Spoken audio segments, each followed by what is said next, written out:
안녕하십니까. 황태순 TV의 황태순입니다. 오늘 2019년 12월 22일 동지입니다. 자, 뉴욕에 있는 김영광 실장 불러보겠습니다. 김 실장. 네, 안녕하세요. 네, 거기는 21일이죠. 네, 21일 저녁입니다. 네. 저녁 9시. 네, 여기는 지금 22일 아침 10시 40분입니다. 네. 이제 우리 한국에서는 이제 동지인데요. 동지. 셰익스피어의 맥베스라는 그 유명한 4대 비극 중 하나죠. 맥베드에 이런 대목이 나와요.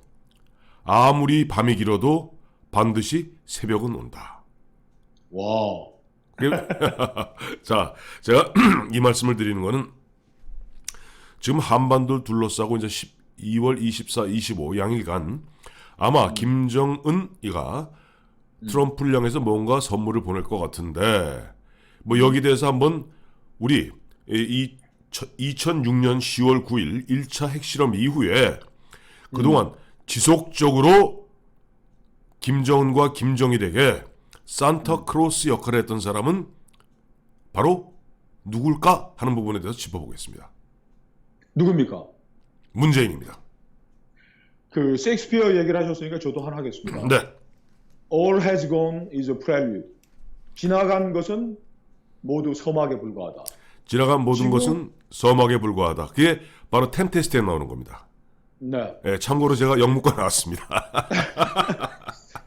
그래서 지금 2006년 10월에 예. 북한이 10월 9일 날 네. 1차 핵실험을 하면서 네.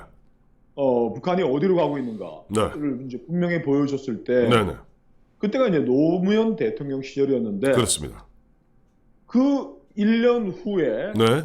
북한이 핵무장을 했음에도 불구하고 제재와 압박과 그 북한을 좀 힘들게 하드 타임을 주는 게 아니고 북한에게 어마어마한 선물 보따리 바로 네. 이른바 14합의라는 그 선물 보따리를 만들어준 사람이 바로 문재인 비서실장. 비서실장 겸 정상회담 준비위원장이었는데 그렇습니다. 우리는 네. 그 문재인 씨가 한 지난 일들에서 예. 이 사람이 앞으로 무엇 할지 네. 지나간 일들은 이제 서막에 불과했고 네. 이 사람이 본격적으로 무엇을 할지 확신을 가지고 예견할 수 있게 됐습니다. 그렇습니다. 마침 어제 보니까 저희가 어제 이제 황태순 TV에서 다뤄드렸습니다만은 지금 김정은이가 이제 조만간 보면 이제 노동당 중앙위원회 전원회의를 개최한다고 보면 12월 20일까지 모든 그 성원들을 갖다 평양에 오라고 그러지 않았습니까? 네. 그런데 어제 그러니까 12월 21일 토요일 북한에서는 당 중앙군사위원회 확대회의가 열렸어요.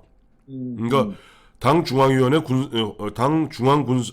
중앙군사위원회 확대회의는 전원회의를 열기 위해서 미리 안건을 조정하는 회의가 되겠죠. 거기에서 네. 국방력 발전 방안에 대해서 논의했다.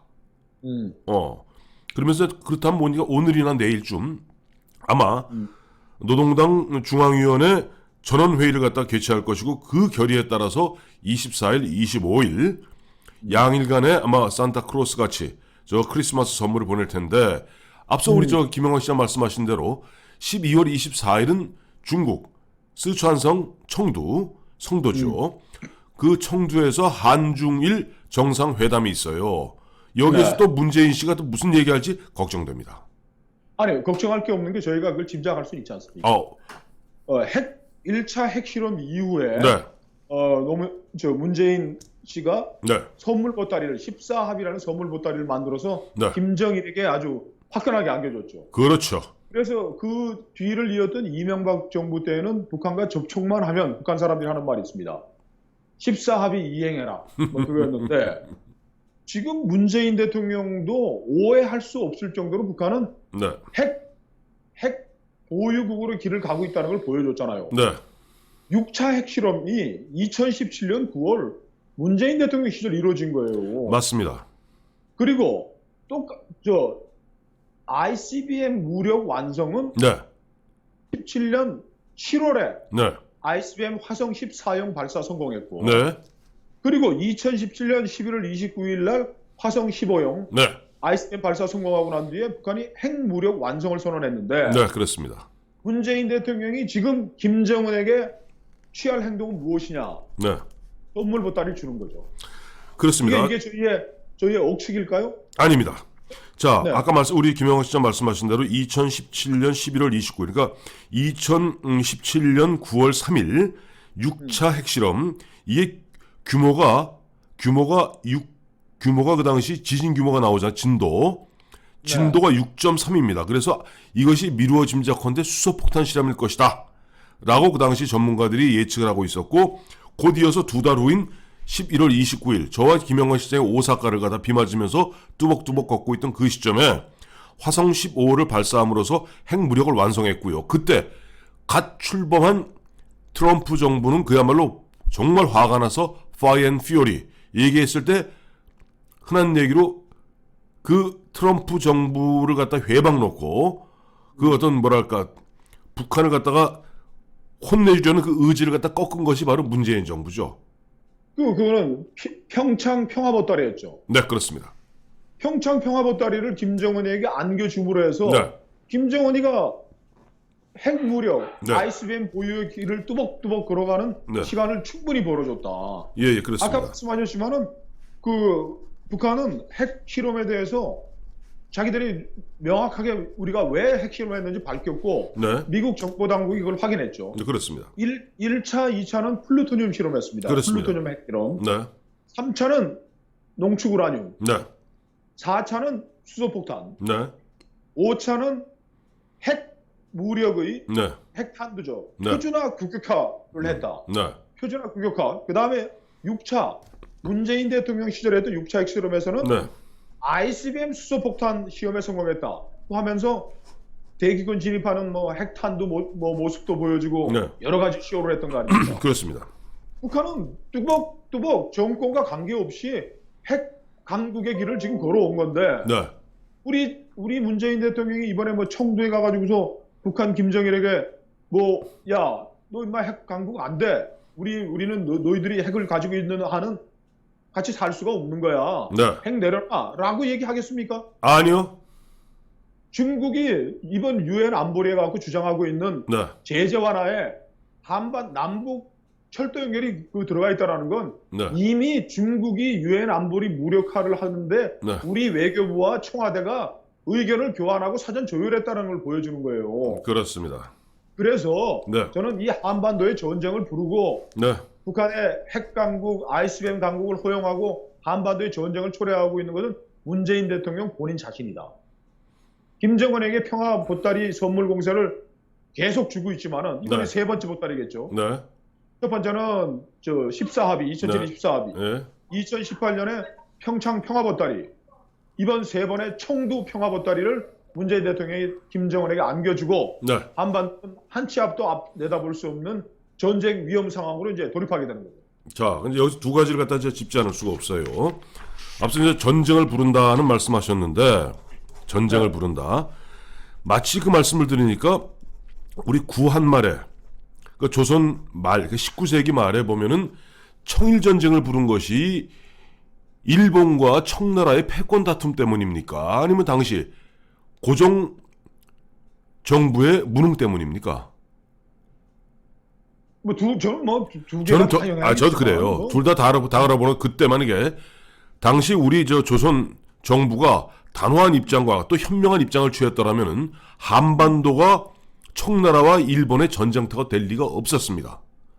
그렇죠. 동학군을 진압해달라고 청나라 군대를 불러들이고 네, 뒤이어서 일본군이 따라온 거니까. 바로 그겁니다. 그래서 지금 아까 제가 말씀드리는 게 지금 이미 북한은 우리의 상대가 아니에요. 북한의 상대는 우리가 아닙니다. 네. 북한 김정은 정권의 상대는 대한민국이 아니라 이미 어디를 보고 있냐면 미국을 보고 있는 겁니다. 네. 그런 상태에서 미국과 북한 간의 알력, 거기에 중국의 개입, 일본의 거기서 뒤에 보면 뭐랄까 회방, 이렇게 얽히고 설킨 가운데 앞서 우리 김영건 씨가 말씀하신 대로 그런 식으로 계속 문재인 정부, 문재인 정권이 전쟁을 부른다면 자칫하면은 정말로 우리 걱정하는 대로 바로 한반도 남쪽이 전쟁터가 될 가능성이 크다는 부분에 전 동의합니다. 그렇죠. 문재인 씨가 왜 이렇게 북한에 대해서 네, 퍼주기로 네, 북한이 핵을 보유하고 핵실험을 해서 네. 자신들의 의지를 분명히 밝혔는데도 무슨 안변에 조선소를 지어준다, 네. 철도 연결 다 해주겠다, 그때 추정 그 소요 비용으로 뭐 100조가 넘는다는 선물 보따리 안겨줘서 북한이 핵실험 중단했습니까? 그렇죠. 북한이 평화의 길로 갔습니까? 그리고 평창 평화 보따리를 풀어가지고서 2년 동안 하노이로 스톡홀름으로 김정은이 저 트럼프 비무장지에서 휴전선에서 만나게 했는데 네.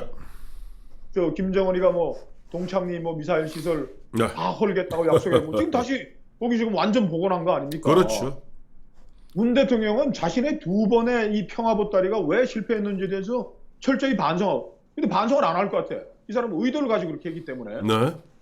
자기가 실패한 거를 또 세 번째 평화 보따리를 갖고 가가지고 저 중국과 손을 잡고 김정은의 입장에 서겠지만은 네. 김정은이 우리의 의도와 우리의 호의에 관계없이 핵실험, ICBM 실험 다 해왔기 때문에 24일, 25일 절대 자기가 가는 길은 멈추지 않을 겁니다. 자, 그렇다면은 전쟁을 부르는 지금 문재인 대통령, 문재인 정권, 네. 전쟁을 막을 방법은 없을까요? 저는 있다고 봅니다. 아니 저는 좀 문재인식으로 생각하는 거예요. 네. 황태순식으로 생각하는 게 문재인식으로 생각한다면은 전쟁을 막을 방법은 없는가? 있습니다. 문재인 네. 정부의 생각에는 기본적으로 좀 알력과 갈등과 충돌은 미국과 북한 사이이기 때문에 우리 민족끼리 손을 잡으면 됩니다. 즉 낮은 단계 아니 진짜예요. 지금 문재인 정부 좌파 정권이 지금 지향하는 바가 이겁니다. 이미 2000년 6.15 남북 정상회담에서 당시 김대중 대통령과 김정일 북한 국방위원장 간의 한국의 민족 공동체 통일 방안과 북한의 낮은 단계의 연방제가 공통점이 있음을 확인하지 않았습니까? 그렇다면은 우리의 이런 두 공통점을 갖고 남과 북이 하나 된 그야말로 민족끼리, 그래서 이 사람들이 반드시 자유투표에 의해서 체제를 결정하겠다. 처음에 일국양제로 가는 겁니다. 자, 이렇게 가면서 그 다음에 뭘 하겠어요? 바로 얼마 전에 문정인 정세현이 한 얘기 있죠? 중국의 해구산 안에 들어가자. 괜히 나온 얘기 아닙니다. 아니, 여기 뉴욕에서 만나뵙는 분들은 네. 문재인 대통령은 북한의 해구산 아래 들어가기로 결심한 거 아니냐 이렇게 얘기를 하시더라고요. 아, 그렇죠. 예를 들면 우리 민족끼리 하자면 아예 중국의 해구산이 아니라 한 걸음 더 나가서 북한의 핵우산에서 우리 민족 8천만 민족의 안전을 보장받으면서 우리 민족끼리는 과거 1975년에 무력으로 통일한 다음에 2년에 걸쳐서 결국은 현재 베트남이 되거든요. 그런 식의 어떤 길, 그게 바로 2000년에 김대중과 김정일이 합의한 낮은 단계의 연방제, 그 다음에 우리의 민족 공동체 통일 방안에 공통점이 있다는 식으로 확인한 게 바로 그런 함의가 깔려 있다고 좀 봐요. 그래요. 저는 저 환경 문제에서 문재인을 대변하는 게 지율이라면, 그렇죠. 저 안보 문제, 남북 문제에서 문재인을 대변하는 사람이 문재인이란 말이에요. 문재인은 그렇습니다. 일관되게 얘기했지 않습니까? 네. 주한미군의 존재 자체를 해소시키는 게 궁극적인 한반도 평화 해결의 방안이다라고 얘기한 사람이고, 나머지 이야기들은 그거에 뭐 불과한 거고, 지금 미국이 다시 북한에 대한 제재와 압박, 군사 옵션을 고려할 상황이 된다면은 문정인은 주한미군 철수하라고 불을 지피고 그거를 선도할 사람이지, 그 뭐 무슨 뭐 북한에 대한 제재와 압박 절대로 받아들이지 않을 사람들 아닙니까? 그렇습니다. 참 보면 지금 보면 좀 며칠 안 남았어요. 2, 3일 내에 뭔가 또 한반도에 커다란 경랑이 몰아칠 것 같은데, 지금 대한민국의 선장인 문재인 대통령은 눈은 엉뚱한 대로 저쪽 북쪽으로 눈이 가 있으니 참 걱정스럽기 짝이 없습니다. 세 번째 선물 보따리를 꾸리기 위해서 고민하고 있겠죠. 그렇습니다. 자, 김영호 시장 수고 많았습니다. 네. 감사합니다. 감사합니다.